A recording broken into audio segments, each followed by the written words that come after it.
मेरे पिता महादेव की घोषणा के अनुसार वास्तविक विजेता तो गजानन ही है। वास्तविक विजेता तो गजानन ही है। कुमार कार्तिकेय उचित कह रहे हैं। गजानन ने बल और बुद्धि दोनों का उपयोग किया। हाँ कुमार कार्तिकेय, गजानन ने ही अपनी चतुराई से हम सबको प्रत्येक संकट से मुक्ति दिलाई। इसलिए गजानन ही सर्वथा योग्य हैं। हाँ कुमार कार्तिकेय, आप उचित कह रहे हैं। जिन विघ्नहर्ता ने अपनी चतुराई से, अपनी बुद्धि और बल के संयोग से हमारे मार्ग में आने वाले सारे संकटों से हमें मुक्ति दिलाई, केवल वो ही विजयी कहलाने योग्य है, और वो कोई और नहीं, देव गजानन है।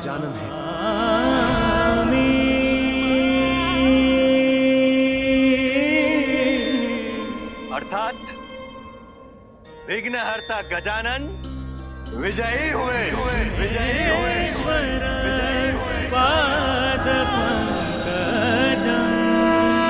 नमामि देवं सकलार्थदं तं स्वर्णवर्णभुजगोपवितं नमामि देवं सकलार्थदम्।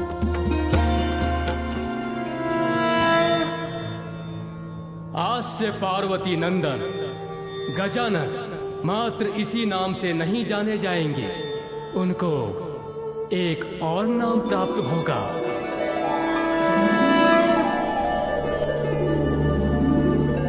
अब मैं वो घोषणा करूंगा जिसकी गूंज समस्त ब्रह्मांड के प्रत्येक कण और जगत के प्रत्येक गण तक पहुंचनी चाहिए।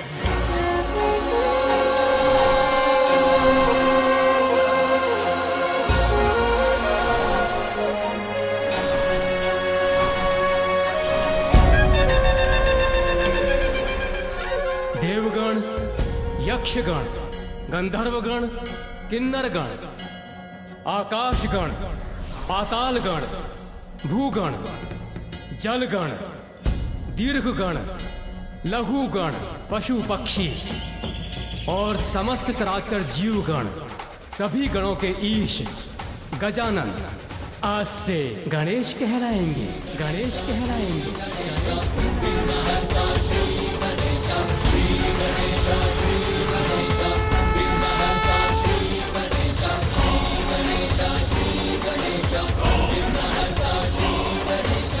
धर्म का पालन करने वालों के लिए विघ्नहर्ता और दुष्ट अधर्मियों के लिए विघ्नकर्ता होंगे गणेश।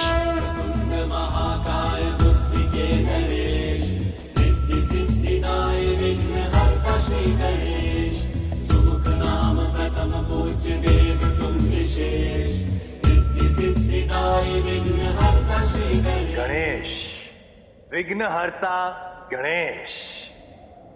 इसलिए आज से एक नवीन विधान का भी निर्माण होता है कि किसी भी शुभ कार्य के प्रारंभ से पूर्व की जाने वाली पूजा में सर्वप्रथम विघ्नहर्ता गणेश की पूजा अनिवार्य होगी। विघ्नेश्वराय वरदाय सुरप्रियाय लंबोदराय सकलाय जगद्धिताय।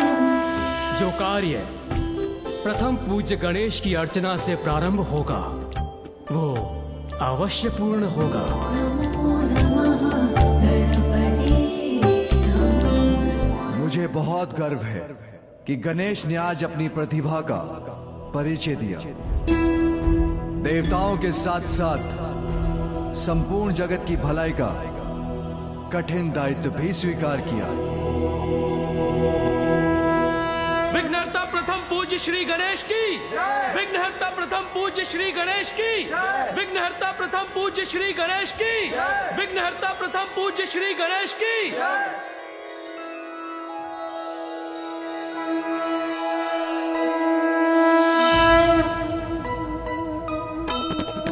जय गणेश जय गणेश जय गणेश देवा।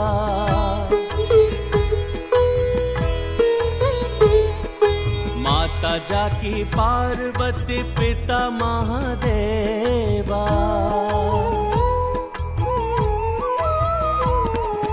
सिंदूरा से जगत को मुक्ति दिलाए, सिंदूर बदन नाम तब से तुम पाए।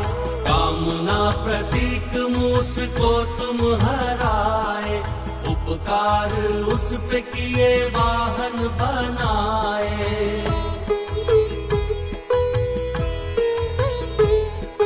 माता पिता सर्वोपरि तुमने बताया, प्रथम पूज्य अधिकार युक्ति से पाया। विघ्न हरता भी तुम हो, विघ्न करता भी तुम, प्रथम पूज्य वंदन तुम्हारा करें हम। जय गणेश जय गणेश जय गणेश देवा, माता जाकी पार्वती पिता महादेवा। जय गणेश जय गणेश जय गणेश देवा, माता जाकी पार्वती पिता महादेवा। माता, आपके पुत्र गजानन ने देवता पद तो पूर्व ही प्राप्त कर लिया था, किंतु आज प्रथम पूजनीय बनकर आपका वचन भी सार्थक कर दिया। नारायण नारायण। हाँ माँ, मैं भी अत्यंत प्रसन्न हूँ कि अनुज गजानन गणेश ने न केवल अपनी योग्यता प्रमाणित की, अपितु ये भी दर्शा दिया कि बल और बुद्धि दोनों में ही वो सर्वश्रेष्ठ है। तुम्हारी विजय तो मेरी भी विजय है अनुज। सत्य तो ये है भैया कि मेरी विजय का श्रेय तो आपको ही जाता है। मुझे? वो कैसे? मेरे आदर्श तो आप ही हैं भैया। मैं तो सदैव आपके पद चिन्हों पर चलकर आपके समान बनने का ही प्रयत्न करता रहा हूँ, और मेरी सफलता पर आपको गर्व होने से मुझे प्रेरणा मिलती है। उसी के कारण तो ये सफलता प्राप्त की मैंने।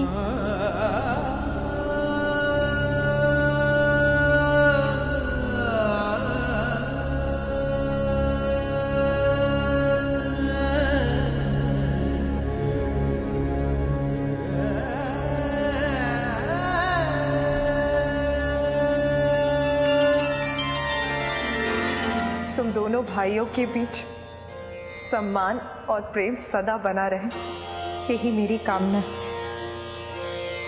आज मेरे दोनों पुत्रों ने ये प्रमाणित कर दिया कि वो सर्वश्रेष्ठ। आपके दिए संस्कार और पिताश्री के आशीर्वाद से ही तो हम योग्य पुत्र बन सके हैं माता।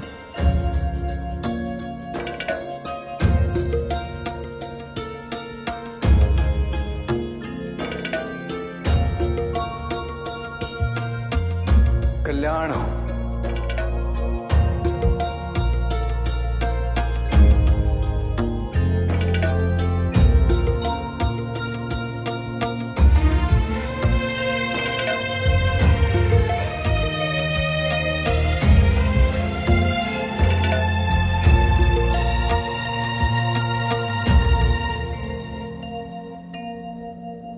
मेरा मन तो नहीं कर रहा है माता, किंतु अब मेरे विदा लेने का समय आ गया है, क्योंकि दक्षिण में मेरा कर्तव्य मुझे पुकार रहा है।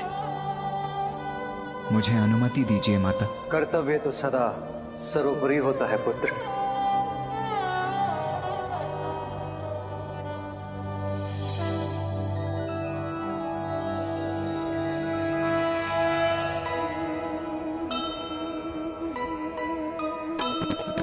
कार्तिकेय प्रस्थान की घड़ी है आई,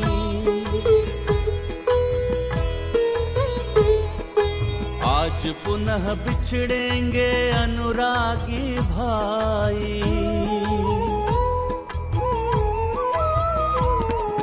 सुमुख अब अनिवार्य है विदाई देना, भावुक हृदय अश्रु पूरित है नैना।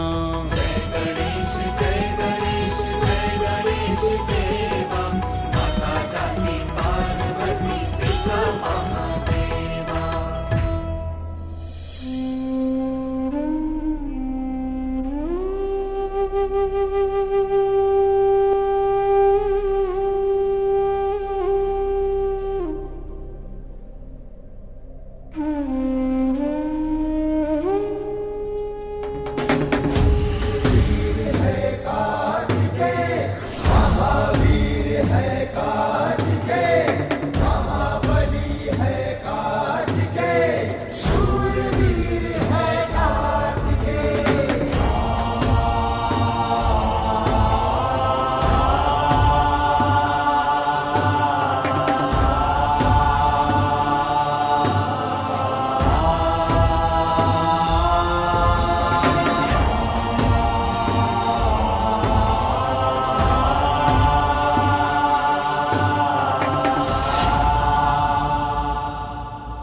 पूज्य देवता गणेश, आपके साथ इस अद्भुत यात्रा में हमें बहुत सारी सीख मिली।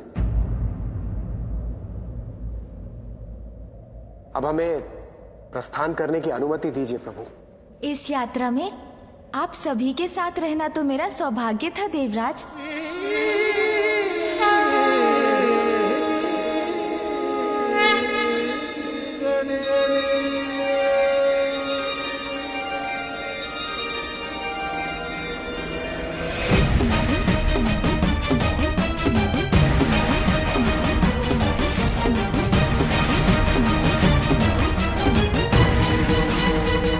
अकस्मात मुझे एक ऐसा आभास हो रहा है।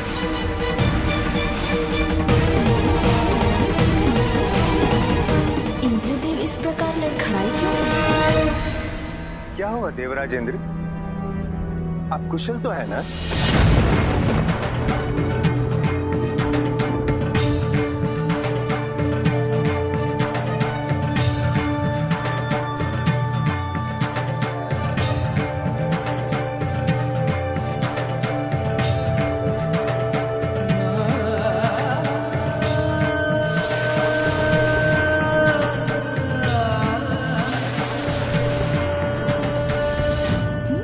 देवताओं की ऊर्जा उनसे विलग होकर कहाँ जा रही है? त्रिदेव, माताओं, अब मुझे भी आज्ञा दीजिए।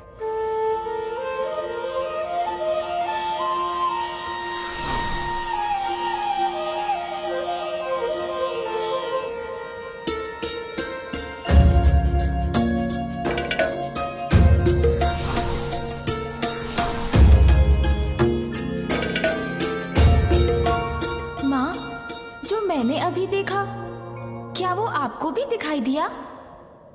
नहीं पुत्र, मैंने तो कुछ भी नहीं देखा। यदि माता का ध्यान उस पर नहीं गया तो उन्हें व्यर्थ चिंतित करने का कोई लाभ नहीं। ये क्या था? जब मुझे पूर्ण रूप से ज्ञात हो जाएगा तभी बताऊंगा उन्हें। पुत्र, प्रतीत होता है तुम बहुत थक गए। तुम्हें विश्राम करने की आवश्यकता है।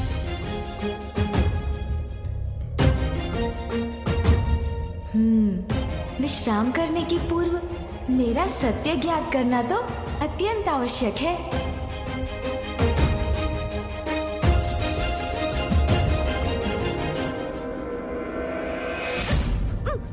अरे,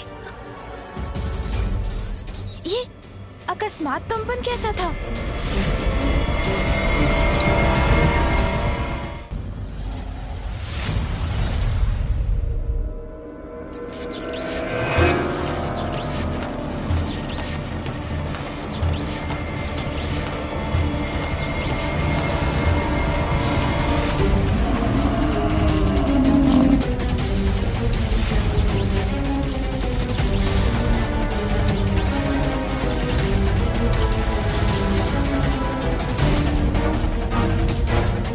अकस्मात क्या हो रहा है? ये क्या? यमदेव जी अपने कार्य में असफल क्यों हो रहे हैं?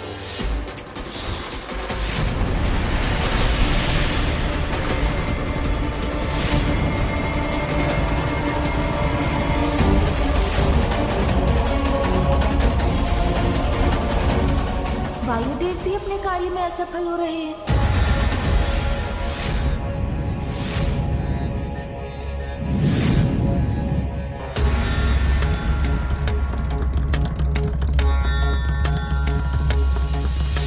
और ये क्या? अग्निदेव की शक्ति भी कार्य नहीं कर रही।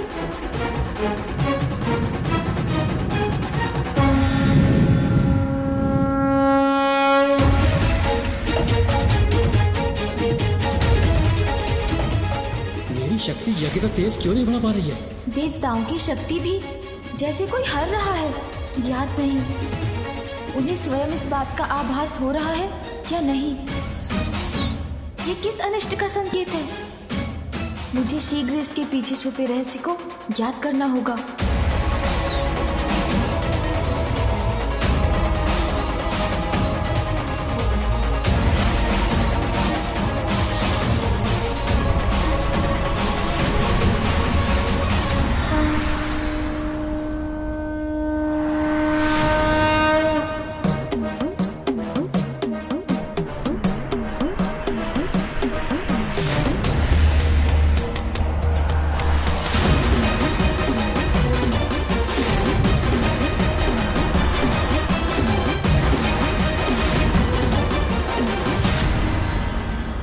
कुछ तो अनुचित अवश्य है। प्रतीत होता है जैसे सृष्टि के समस्त तत्वों को कोई सोख कर उनकी शक्ति को क्षीण कर रहा है। किंतु कहाँ विलीन हो रहे हैं ये तत्व? कौन सी अनिष्टकारी शक्ति ने अपनी ओर खींच रही है? ये सभी तत्व तो एक ही ओर जा रहे हैं। वहां जाकर देखता हूँ। मूषक जी, चलिए।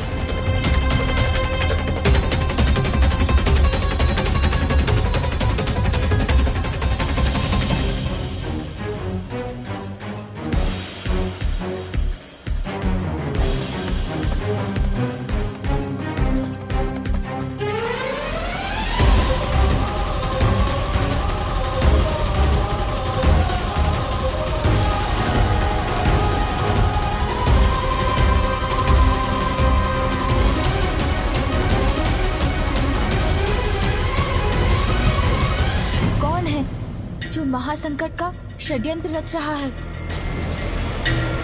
मुझे शीघ्र ज्ञात कर रोकना होगा उसे।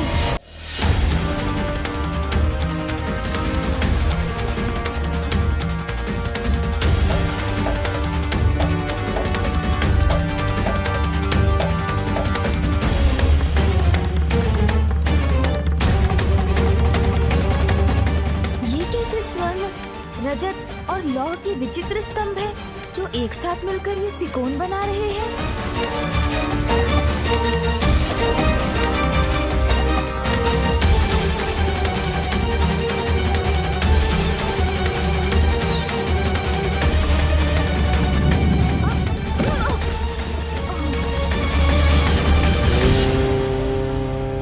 नमः शिवाय। मुझे ऐसा क्यों प्रतीत हुआ जैसे पिताश्री के मंत्रों की शक्ति ने ही मुझे वहां प्रवेश करने से रोक दिया। ओम नमः शिवाय। क्या सत्य में पिताश्री महादेव के मंत्रों का जाप हो रहा है यहाँ? कौन है जो इन मंत्रों की शक्ति से मुझे वहां जाने से रोक रहा है? और इसके पीछे उसका क्या उद्देश्य है? जो भी है, ये तो किसी महासंकट का ही संकेत है। इसकी गहराई तक पहुंचने में विलंब नहीं कर सकता मैं। प्रतीत होता है जैसे किसी बड़ी आसुरी शक्ति के प्रभाव में कोई अत्यंत भीषण योजना रची जा रही है यहाँ। और शिव भक्ति के स्वरों की गूंज भी सुनाई दे रही है। अर्थात पिताश्री को इस रहस्य का भेद अवश्य ज्ञात होगा। उन्हीं से जाकर पूछता हूँ।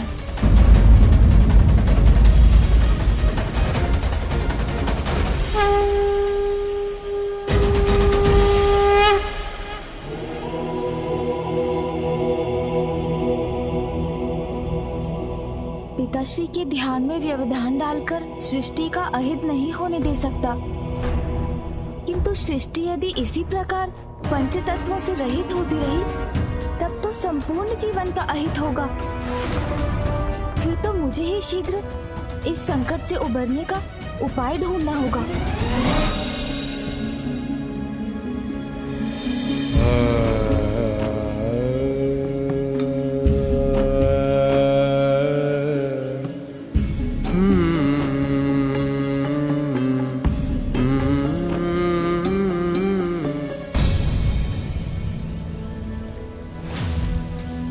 पुत्र,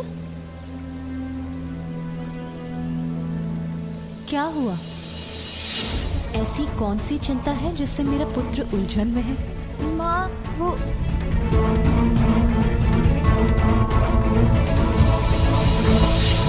मन में जो भी है वो कहने से, किसी अन्य के साथ अपनी समस्या को साझा करने से समाधान सरल हो जाता है पुत्र। माँ, कुछ समय पूर्व मुझे एक रहस्यमय अनुभव हुआ। अंतरिक्ष में एक विचित्र त्रिकोणाकार स्थान है, जिसके निकट जाने के मेरे प्रयास को किसी दिव्य मांत्रिक शक्ति ने विफल कर दिया।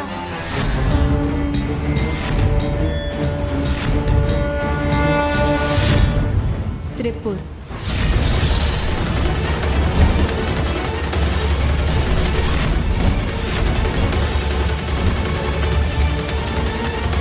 माँ, कुछ समय पूर्व मुझे एक रहस्यमय अनुभव हुआ।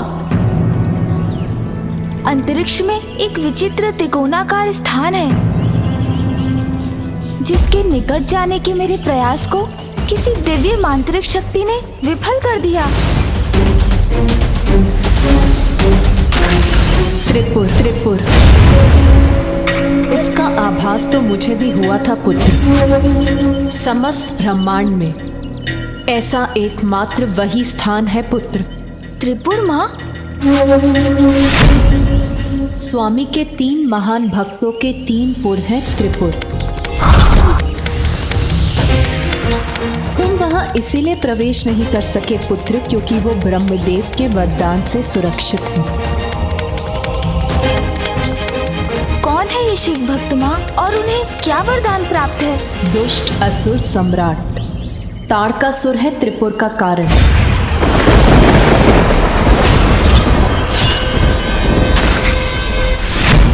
तुम्हारे भ्राता के हाथों उसके वध के पश्चात उसके 3 पुत्रों ने मेरु पर्वत पर भीषण तपस्या कर ब्रह्मदेव को प्रसन्न किया।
तारकाक्ष,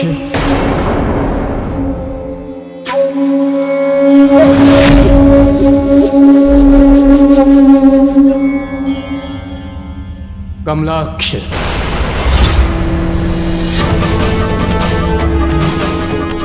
प्रणाम ब्रह्मदेव। विद्युन्माली,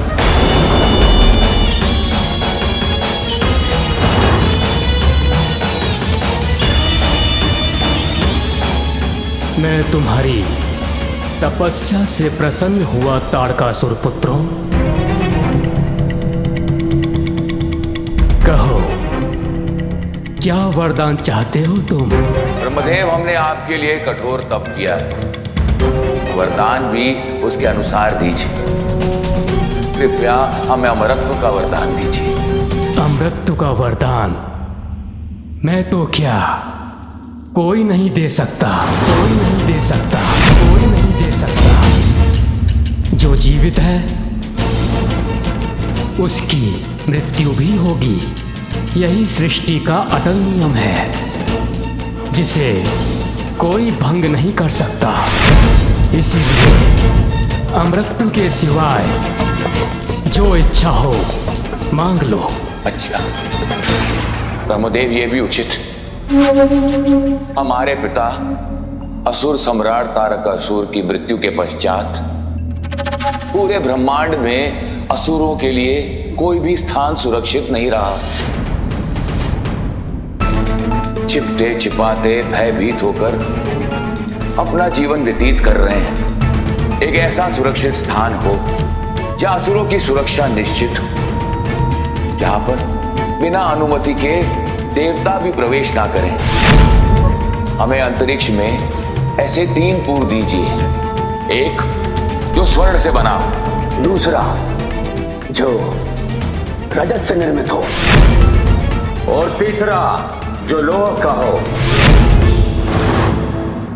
हमारे ये 3 पुर ब्रह्मांड की सभी सुख सुविधाओं से संपन्न हो और हमारे समान ही त्रिकोण के आकार में मिले हों, जिससे हम एक दूसरे पर दृष्टि रख सकें। त्रिपुर कहलाए जाने वाले ये हमारे 3 पुर आपकी कृपा से कभी कोई नष्ट ना कर सके। त्रिपुर तुम्हें अवश्य प्राप्त होंगे, किंतु जो उत्पन्न हुआ है वो नष्ट भी होगा। अमरत्व के समान त्रिपुर में सदा सुरक्षित रहने का वरदान मैं तुम्हें प्रदान नहीं कर सकता।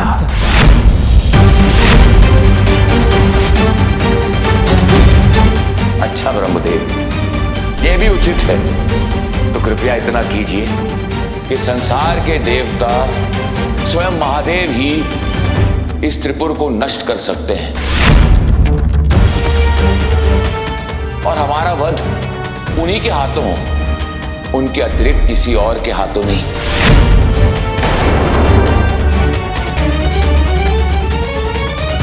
चिंता मत करो भ्राताओं, मैंने इस पर पूरा विचार किया है। हम महादेव की ऐसी भक्ति करेंगे, ऐसा तप करेंगे कि त्रिपुर स्वयं शिव भक्ति धाम बन जाएगा और फिर महादेव हमारा या हमारे त्रिपुर का विनाश नहीं कर पाएंगे। अमर होने का यही एक उपाय है। ब्रह्मदेव, इससे सृष्टि का कोई नियम भंग तो नहीं होता, इसलिए यदि आप हमारे तप से प्रसन्न हैं तो कृपया हमें यह वरदान दीजिए। तथास्तु, तथास्तु, तथास्तु, तथास्तु।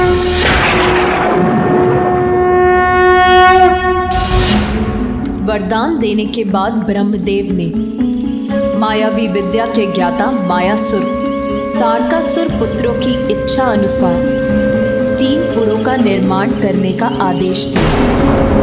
फिर वो तीनों असुर भ्राता अपनी प्रजा के साथ वहां शिव भक्ति में लीन रहने लगे।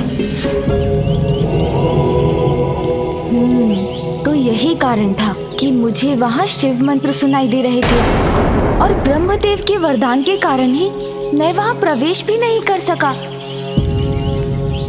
हाँ पुत्र, किंतु तारकासुर त्रिपुरासुर कुछ भी अनुचित कर अपनी सुरक्षा पर आंच क्यों आने देंगे?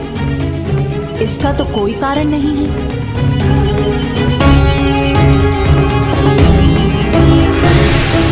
माँ, जिनके स्वभाव में खोट हो वो भक्ति भाव का कितना भी प्रदर्शन क्यों ना कर ले, उनका अंतर तो कपट से ही भरा होता है, क्योंकि जो हो रहा है वो सर्वथा अनुचित है और उसका स्रोत अवश्य त्रिपुर ही है।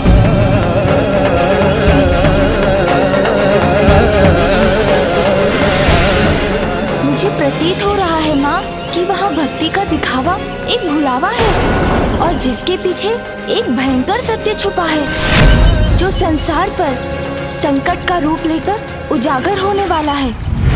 ओम नमः शिवाय, ओम नमः शिवाय, ओम नमः शिवाय, ओम नमः शिवाय, नमः शिवाय। मुझे तो अभी भी आभास हो रहा है माँ, जैसे देवताओं और अन्य सभी चराचर जीवों का कोई बड़ा अहित होने वाला है जिसको समय रहते अत्यंत रोकना आवश्यक है। माता, प्रथम पूज्य श्री गणेश उचित कह रहे हैं, किंतु अहित होने वाला नहीं, अपितु हो रहा है।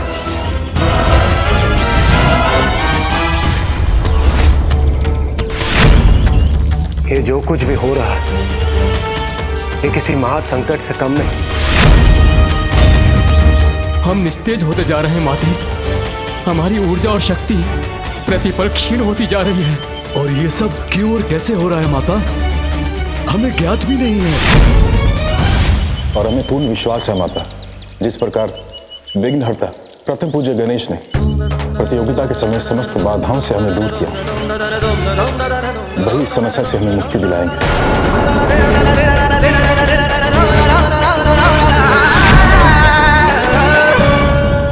इस संकट का स्रोत कहाँ है ये ज्ञात है मुझे, किंतु संकट क्या है और क्यों है ये जानना अभी शेष है।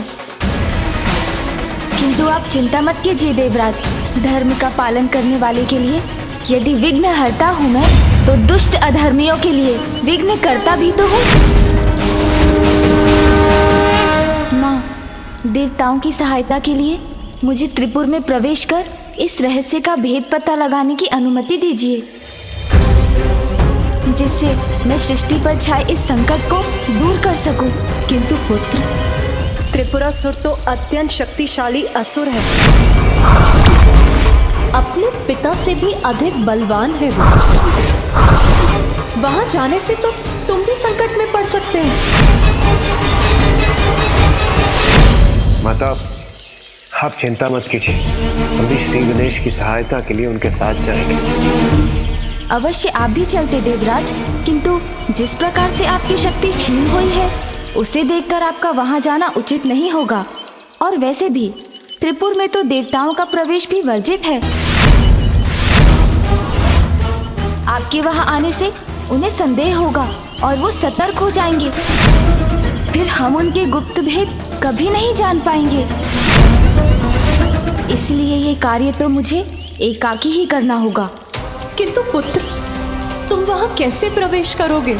उसकी चिंता आप मुझ पर छोड़ दीजिए माँ। इस बार उनके आसुरी छल को बल से नहीं, बुद्धि से भेदूंगा मैं। उनके आराध्य का पुत्र होने के कारण मुझे कोई क्षति पहुंचाने की कल्पना भी नहीं करेंगे वो।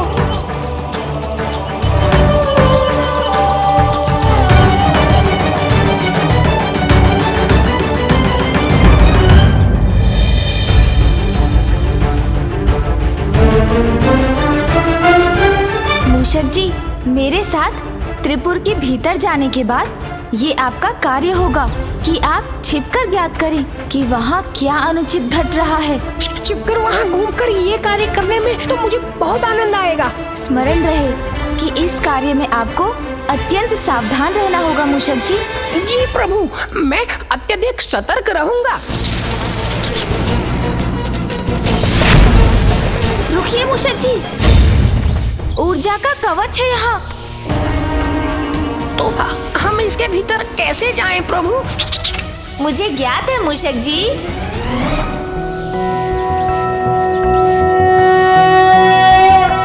सौराष्ट्रे सोमनाथं च श्रीशैले मल्लिकार्जुनम् उज्जैन्यां महाकालम् ओंकारं परमेश्वरम् केदारं हिमवत्पृष्ठे डाकियां भीमशङ्करं वाराणस्यां च विश्वेशं त्र्यम्बकं गौतमी तटे वैद्यनाथं चिताभूमौ नागेशं दारुकावने सेतुबन्धे च रामेशं घुष्मेशं च शिवालये।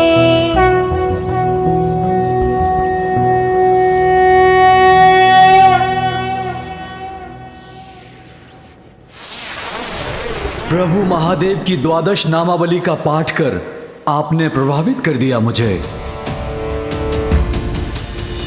प्रतीत होता है कोई महान शिव भक्त शिव भक्ति धाम त्रिपुर में प्रवेश चाहता है। मैं मात्र शिव भक्त नहीं, अपितु शिव पुत्र गजानन गणेश हूँ।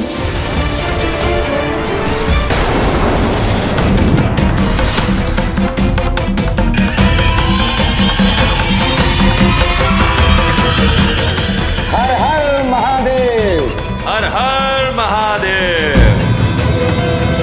हर हर महादेव।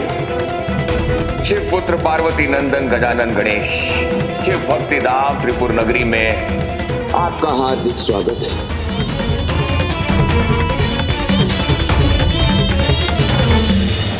मेरे पिता के प्रति आपकी परम भक्ति की बड़ी ख्याति सुनी थी, इसीलिए जिज्ञासावश स्वयं आपके दर्शन करने चला आया। आपको यहाँ पाकर तो हमें परम आनंद का अनुभव हुआ है प्रभु। कृपा भीतर आकर हमें कृतार्थ कीजिए। आइए आइए, आपका स्वागत है। ठीक है, चलिए मूषक जी।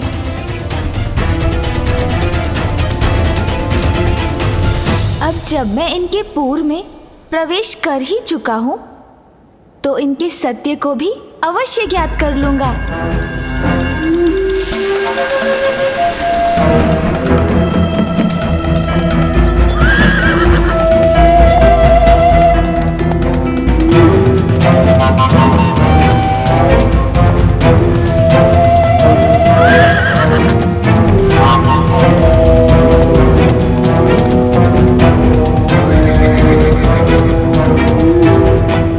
ये तो मेरा अद्भुत स्वागत कर रहे हैं।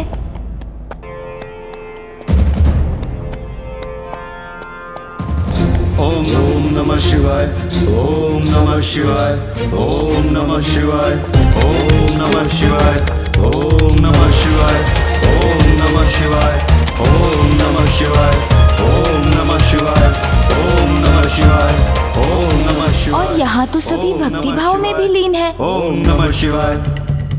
मुझे तो लगा था मैं भीतर आकर इनकी दिखावे के पीछे छुपे रहस्य को जान लूंगा, किंतु यहाँ तो कुछ भी अनुचित दिखाई नहीं दे रहा। अपितु सभी पूर्ण विधि विधान के साथ पूजा पाठ में लीन है यहाँ। फिर मुझे वो आभास क्यों हुआ था?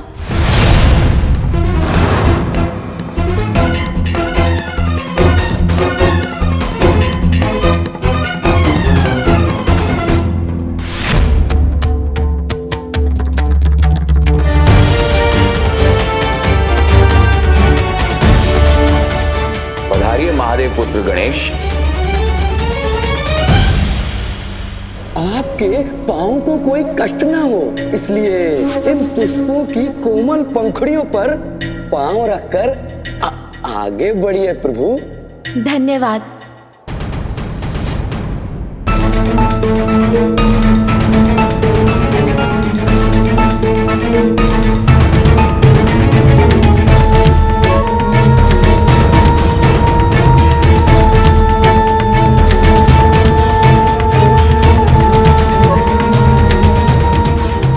कृपया आपके चरण कमल धोने की अनुमति दीजिए।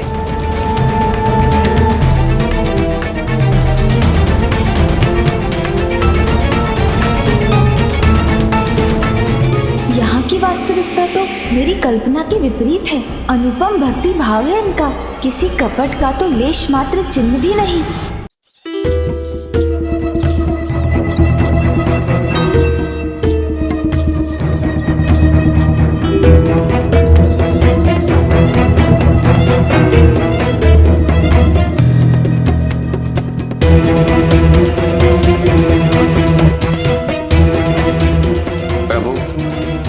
अनुमति दीजिए।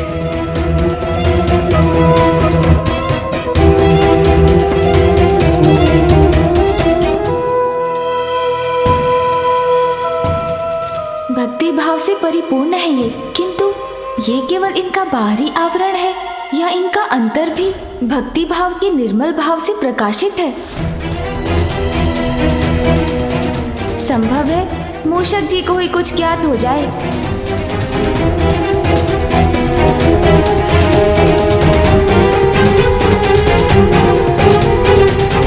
इनके हाव भाव से तो कुछ भी ज्ञात नहीं हो रहा है, किंतु फिर मुझे यहाँ किसी षड्यंत्र का आभास क्यों हुआ? आइए शिवपुत्र गणेश, अपना आसन ग्रहण कीजिए। नहीं, मैं इस स्थान पर स्थित नहीं हो सकता।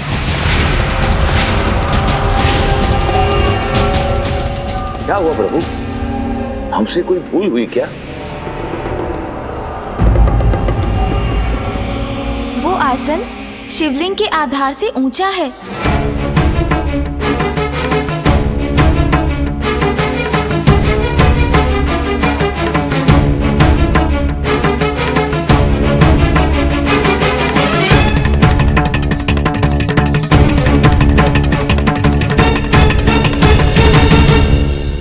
पुत्र का स्थान तो पिता के चरणों में होता है, उनसे ऊपर नहीं।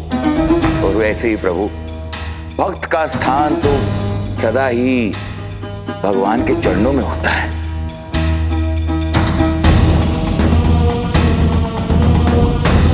इनकी भक्ति में तो कोई दोष दिखाई नहीं देता, किंतु फिर किसी कपट का आभास क्यों हो रहा है मुझे? अब तो मूषक जी ही कुछ पता लगाएं। ये कैसी काली छाया मेरी ओर बढ़ी आ रही है? जय गणेश जय गणेश, जय गणेश देवा, माता जाकी पार्वती पिता महादेवा।